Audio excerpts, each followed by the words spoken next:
Seguimos conversando con la profesora Susana Mangana. Yo te preguntaba antes de la pausa, ¿por qué en este momento Hamás provoca a Israel, que es como parte de esta nueva escalada de violencia, con el secuestro de 3 jóvenes israelíes y el asesinato de ellos? Y esto después, bueno, trae de nuevo estos enfrentamientos. ¿Por qué en este momento a Hamás le conviene o le interesa generar un nuevo enfrentamiento con Israel? Porque justamente, Ignacio, había un debilitamiento de este grupo en la Franja de Gaza que, aunque ganó limpiamente esas elecciones en el 2006, nunca pudo constituirse en el único gobierno, la única voz representativa del pueblo palestino, porque surgieron esas fricciones inmediatamente con la vieja e histórica guardia de la mítica Organización para la Liberación de Palestina, que ahora se llama Autoridad Palestina. Por tanto, son como 2 territorios aparte, de hecho no tienen conexión geográfica. En Gaza gobierna Hamás, mientras que en Cisjordania, que todavía es un territorio ocupado, sí, por el ejército israelí, porque hay 3 zonas administrativas, A, B y C, y en la zona C, donde está, por ejemplo, Hebrón, la localidad donde fueron raptados y después asesinados esos 3 jóvenes israelíes, cae dentro de la zona C, donde no hay autoridad palestina realmente. Los asentamientos israelíes. Hay 175.000 palestinos que residen allí y unos 650 colonos israelíes que llegaron muy recientemente y que la mayoría no son de origen israelí, sino que son de Uzbekistán, también de Rusia, de Ucrania, pero también judíos argentinos, por ejemplo, o norteamericanos. Por eso Hebrón tipifica y simboliza lo más pernicioso de la ocupación también, porque cuando hay colonos, inmediatamente el gobierno tiene que disponer de efectivos militares para proteger la seguridad, la integridad física de esos colonos, lo que genera sus tensiones y sus choques con la población palestina. Ahora, uno escucha el discurso del primer ministro israelí Netanyahu y de verdad no pareciera que le interese negociar con Hamás una tregua o una paz. De hecho, ahora hay un gobierno de unidad supuestamente en Palestina, ¿no? Entre Hamás y... Claro, esto está ligado, Ignacio, con tu pregunta. A finales de abril, viéndose también muy exhaustos, tanto Mahmoud Abbas, un presidente ya vetusto, un presidente cuya imagen ha tenido altos y bajos, pero sobre todo venía muy desgastada porque no consiguió lo que le había prometido a su pueblo, que era la liberación de todos los presos pactada con Benjamín Netanyahu. El primer ministro israelí nunca se comprometió a terminar con la construcción de asentamientos ilegales, por otra parte, considerados así, no porque lo diga yo, sino por la comunidad internacional, en territorios que para Israel son Judea y Samaria, que son disputados, que no es un matiz semántico, pero que son ocupados para la autoridad palestina, y estoy refiriéndome concretamente a Cisjordania. Entonces su imagen se ha visto muy desgastada. Lo que sí se había comprometido Benjamín Netanyahu era a liberar a esos presos, no lo consiguió, y esto dejó fuera de juego, si se quiere, y debilitó la imagen de Mahmoud Abbas.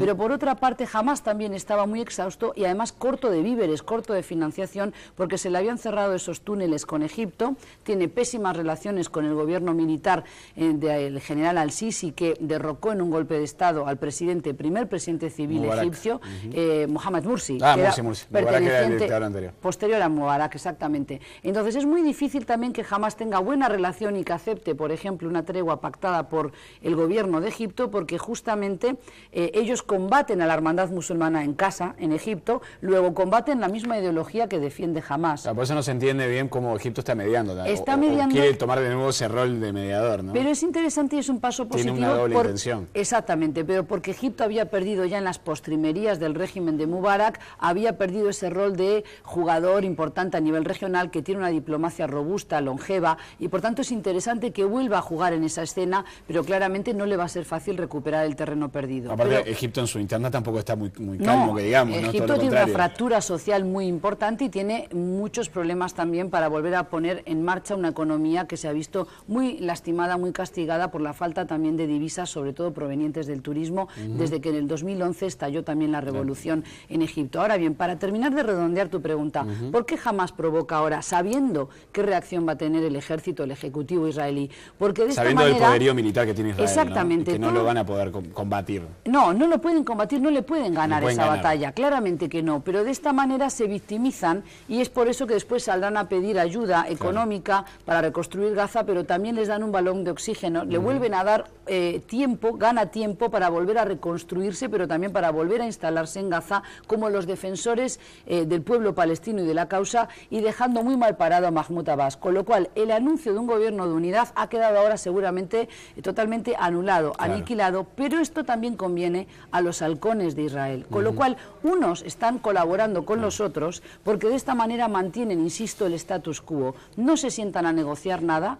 El Estado de Israel tiene, el Estado, no dije la sociedad, hay que siempre diferenciar, Ignacio, entre cómo vive el pueblo y lo que opina el gobierno, ¿verdad? Y en la sociedad israelí, que no es monocromática, por suerte, hay muchas voces que también dicen no queremos esta espiral de violencia, no en mi nombre, pero también hay activistas por la paz. Sobre todo en los sectores de los que se conocen como izquierda en Israel, ¿no? Que están más a favor de la paz con Palestina, ¿no? Pero no así el gobierno de Netanyahu, nunca lo ha sido. No, lo triste de esta situación es que vuelve a dar una robustez a un Hamas que estaba en caída libre, debilitado, y entonces sirve a las dos oposiciones. Se retroalimentan en una historia de nunca acabar, ¿no? Se dan la mano y finalmente los dos extremistas se apoyan para mantener el status quo. O sea, si se llega a una tregua, como seguramente se llegue, no se sabe cuándo. Se va a llegar, pero ¿cuánto va a durar la tregua? ¿Cuánto va a durar? 2 años. Israel sigue con el discurso del grupo terrorista que lo ataca y Hamas dice, bueno, vencimos en esta batalla.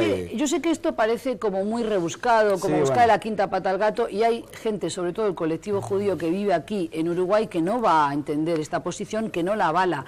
Pero yo lo que pido es que entendamos que esta fórmula matemática se viene repitiendo desde hace ya muchas décadas. Por supuesto que condenamos los ataques de Hamas, pero también tenemos que decir el hecho de que se avise a la población civil y le den 3 minutos para desalojar su edificio no lo convierte en un ataque legal. Israel no lo legaliza. Claro, está claro, pero Israel tampoco va a estar esquivando bombas sin defenderse, ¿no? Ese es el discurso que tiene el gobierno israelí. Pero habría que buscar otra manera de acorralar, de cercenar las posibilidades de Hamas, y eso se hace a través de cortar la financiación, cómo se alcanzan las armas, por dónde entran, y es ahí donde es importante entonces que la comunidad internacional también castigue a aquellos países que colaboran con Hamas en los foros multilaterales. Ahora, si realmente la Unión Europea vuelve a ayudar a la reconstrucción de Gaza, esperamos 2 años, se vuelve a destruir eso, no avanzamos, y mientras tanto los que quedan rehén y secuestrados con esta violencia de un lado y de otro de la sociedad, porque también es horrible que en los territorios aledaños a Gaza la población israelí tenga que vivir con miedo de las sirenas, no pueden tomarse una ducha porque no saben si pueden terminar de enjabonarse para llegar